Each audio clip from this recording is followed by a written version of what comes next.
¿Cómo vivió usted la época de Sendero Luminoso y el MRTA en la década de los 80 y parte de los 90?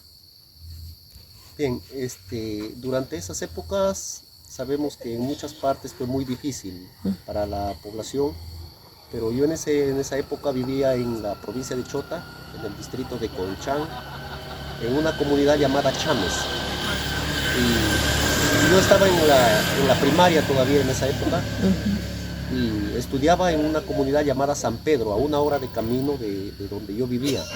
Entonces todos los días teníamos que ir por la ruta por una carretera que iba a Conchán. Esa ruta era del colegio, de todos los días, íbamos a pie, íbamos y veníamos. Y de pronto, en una noche, un día cualquiera, se corrió una voz que nadie saliera de casa en esa noche. Y yo, como era aún todavía un niño, vivía con mi abuelita y mi abuelita dijo: hijos, no vayan a salir a ningún sitio. Entonces nosotros no sabíamos por qué, pero ya los rumores, la organización de las rondas campesinas tenía información de lo que podía suceder o de los movimientos que había en esa época. Y al siguiente día, al ir al colegio, nos sorprendimos porque todas las casas que estaban a la orilla de la carretera, donde nosotros caminábamos el diario a la escuela, encontramos pintas que durante la noche había pasado un grupo del MRTA. Del MRTA había pasado haciendo pintas así en el frontis de las casas, de todas las casas, con letras verdes, y el símbolo era de color rojo, la hoz y el martillo. Y en las pintas hacía comentarios alusivos a su partido, digamos, a su grupo organizado de ellos. Decía, por ejemplo, viva Catoma. Entre signos de admiración decía viva Catoma, viva el MRTA, y al costado estaba dibujado la hoz y el martillo con letras rojas. Eso era lo que se repetía en todas las casas, hasta la escuela que nosotros caminábamos. Durante esa hora de camino, todas las casas que estaban a orillas de la carretera llevaban esas inscripciones, esas pintas. Entonces nosotros llegamos a la escuela, los profesores llegaron y nos regresaron inmediatamente a casa, que no transitemos, que no salgan, porque tenían temor. En esas zonas no se ha visto mucho los enfrentamientos o el movimiento terrorista, como le llamamos nosotros, por la organización de las rondas campesinas. O sea, la gente estaba organizada. ¿Cómo usted vivió la época del Sendero Luminoso y el MRTA en la década de los 80 y parte de los 90? Que nuestros papás sabían que por acá ya estaba el terrorismo, porque había en las mañanas que los vecinos así salían, y era la novedad que aquí cerca de mi casa hay un colegio secundario que solamente recién contaba con 2, 3 aulas, creo, y ahí izaban el pabellón nacional los lunes. Entonces ellos, los terroristas, lo izaban su bandera roja, y tenía el símbolo de la hoz y el martillo. Creo que es del Sendero Luminoso, ¿no? Correcto.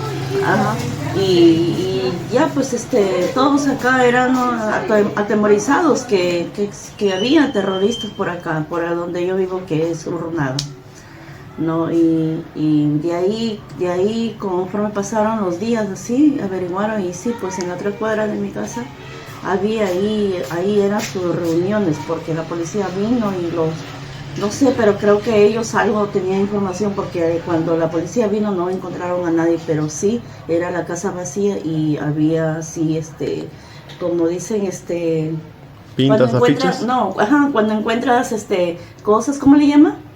¿Evidencias? Evidencias que ahí habían estado refugiados, escondidos, ¿no? Que ahí hacían, ahí también nos cortaban la luz.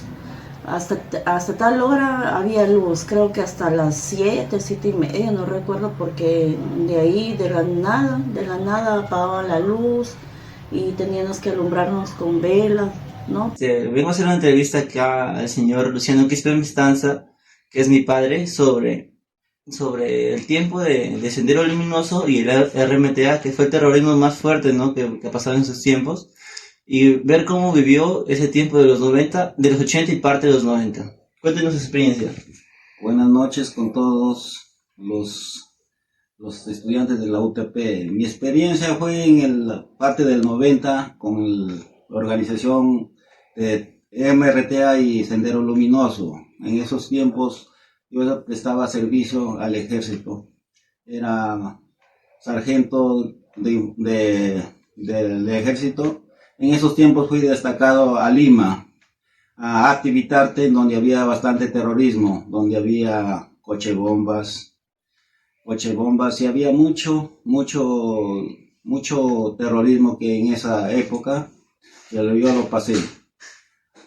Ahí estábamos en los cuarteles, en las universidades botaban bombas y había bastante terrorismo en esos tiempos. ¿Cómo vivió usted la época de Sendero Luminoso y el MRTA en la década del 80 y parte de los 90? Bueno, en esos tiempos, digamos del 80 al 90, era bastante peligroso más que todo para el campesino, ¿no? Para la parte de Puno, esas partes, Ayacucho, esas partes eran más, la parte más afectada pues era Sendero Luminoso y el MRTA, como eran dos organizaciones diferentes, ¿no? Una, el Movimiento Revolucionario Tupac Amaru, que lo manejaban en ese entonces era Néstor Serpa Cartolini, aquel jefe que incluso llegó a secuestrar, como se dice, en la embajada del Japón, ¿no? En una fiesta que había en ese entonces era presidente Alberto Fujimori. También estuvo su hermana, si más no recuerdo fue su mamá también, y bueno, varias personas diplomáticos, tanto de Japón como peruanos, y fue bastante crítico, ¿no? Fue bastante crítico, aparte que sembraron el terror en muchos sitios, ¿no? Más que todo matando gente campesina que no tenía nada que ver, tan solo porque esas personas a veces se resistían a unirse, ¿no? a su grupo armado. Y incluso también hubo un coche bomba en Tarata, que fue contra el canal de Frecuencia Latina en ese entonces se llamaba Frecuencia Latina, que ahora es Latina. Recuerdo que hubieron muchas personas heridas, incluso del canal, y todos los días, o sea, es como una comparación, ¿no?, diferente a lo que ahora se vive el sicariato, ¿no? ¿Cómo vivió usted la época de Sendero Luminoso y el MRTA en la década del 80 y parte de los 90? Fue una época en que el terrorismo existía muy fuerte, ¿no? Atentaba con todo, atentaba en hospitales, atentaba contra el gobierno, hasta incluso hubo una toma de embajada, que hubo muertes ahí, pero ese fue en la época de cuando estaba Fujimori. Pero el terrorismo fue desastroso para todo el pueblo peruano. Ahí digo,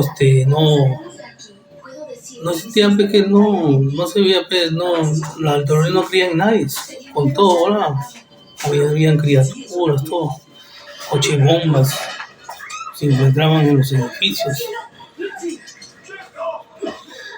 Eso era bien crítico, todos tenían miedo, nadie vivía tranquilo en su casa porque pensaban que ya les iba a pasar algo a ellos también.